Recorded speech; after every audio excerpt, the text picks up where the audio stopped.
10 बरसों की पहले की बातें उसकी आंखों के सामने आने लगा।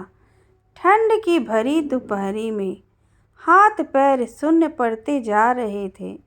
मधु तो अपनी सहेली के घर एक छोटे से फंक्शन में आई थी, पर अचानक अनिल यहाँ टकरा जाएगा उसने कभी सोचा भी नहीं था।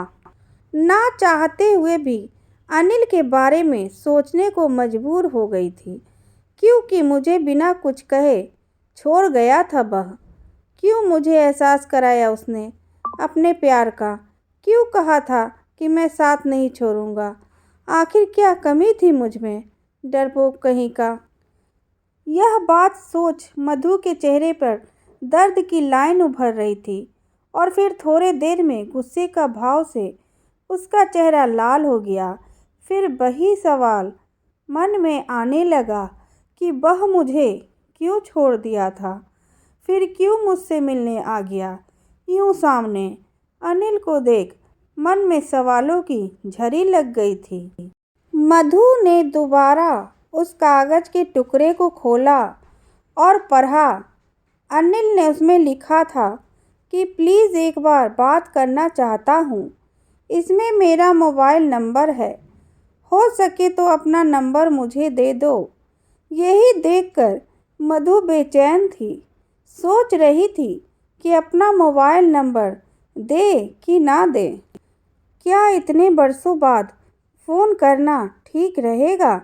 इन 10 वर्षों में आखिर उसने क्यों मुझसे मिलने या बात करने की कोशिश नहीं की? कभी मेरा हाल चाल भी नहीं पूछा, मेरे बारे में कुछ जानने की कोशिश भी नहीं की। उसने फिर क्यों वापस आया है? सवाल कई थे पर जवाब एक भी नहीं था। जाने क्या सोचकर मैंने अपना नंबर लिख कर भेज दिया। 10 वर्ष पहले सहेली के घर गई थी, वहीं मुलाकात हुई थी। सहेली का रोका था सब लोग के बीच। जब वो मुझे छुप छुप कर देख रहा था, पहली नज़र में ही वह मुझे भा गया था। ना उसने कुछ कहा ना मैंने। पूरी फंक्शन में वह मेरे आगे पीछे भागता रहा। लेकिन जब जाने का समय हुआ तो उसने मुझसे कुछ नहीं कहा, बाय भी नहीं बोला और चला गया। मन ही मन मैंने खूब ढेर सारी गालियाँ दी। उस मुलाकात के बाद उससे मिलने की उम्मीद भी ना थी। ना उसने मधु का नंबर लिया, ना मधु ने अनिल का। ऐसी तो अजीब सी मुलाकात थी मधु और अनिल की। मधु सोच सोच कर मुस्कुरा रही थी। हुए मुलाकात में मधु के पुराने मीठे दर्द को हरा कर दिया। एक दिन सहेलियों के साथ मॉल में मस्ती करते करते मधु की मुलाकात अनिल से हो गई थी। वह मुझे बेबाकी से मिला। बात ही बात में उसने मेरा पता और नंबर ले लिया, और अगले दिन शाम को घर पर भी वह आ गया। उसने सबको अपने बारे में बताया और ऐसे घुल मिल गया जैसे सालों से हम लोगों में जान पहचान हो। बहुत मिलनसार स्वभाव था उसका। मम्मी पापा और मधु की छोटी बहन उसकी तारीफ करते हुए थक नहीं रहे थे। वास्तव में उसका स्वभाव बिल्कुल अलग और कितना महत्वपूर्ण था। मधु उसके प्यार में बहते जा रही थी। वह फैशन डिज़ाइनर बनना चाहता था। नीट के फाइनल ईयर में था। उससे मेरी अच्छी दोस्ती हो गई थी। रोज़ आना जाना होने लगा था।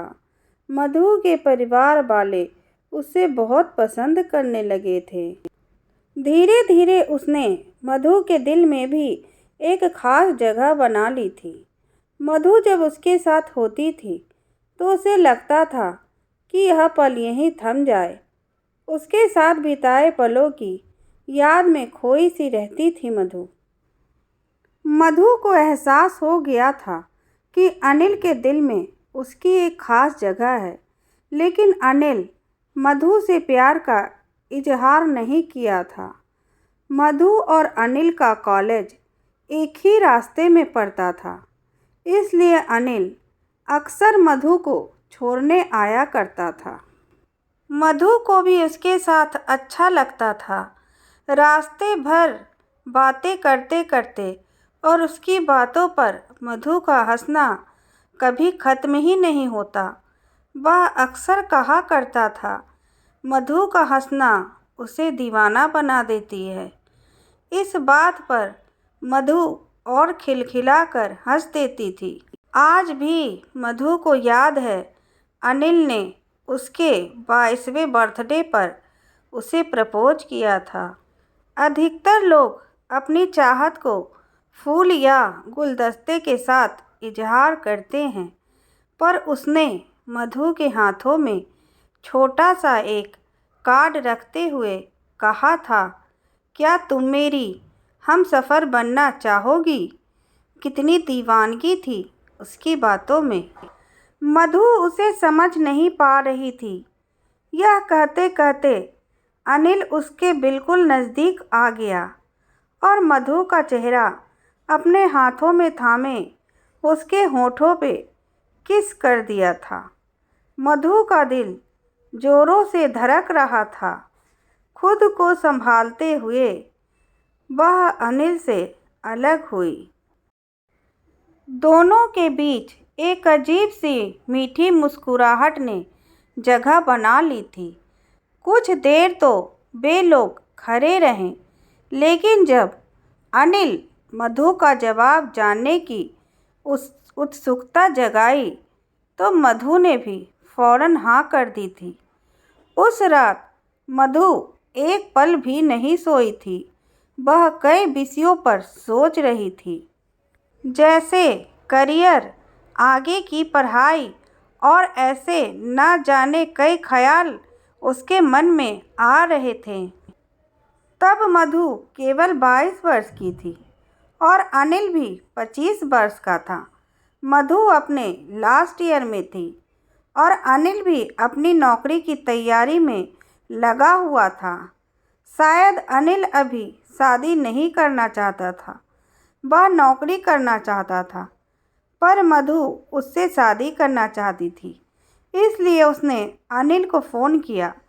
तय हुआ कि अगले दिन वे लोग मॉल में मिलेंगे, पर ऐसा नहीं हुआ। यह बात मधु के मन में ही रह गई थी और वह कभी बोल नहीं पाई।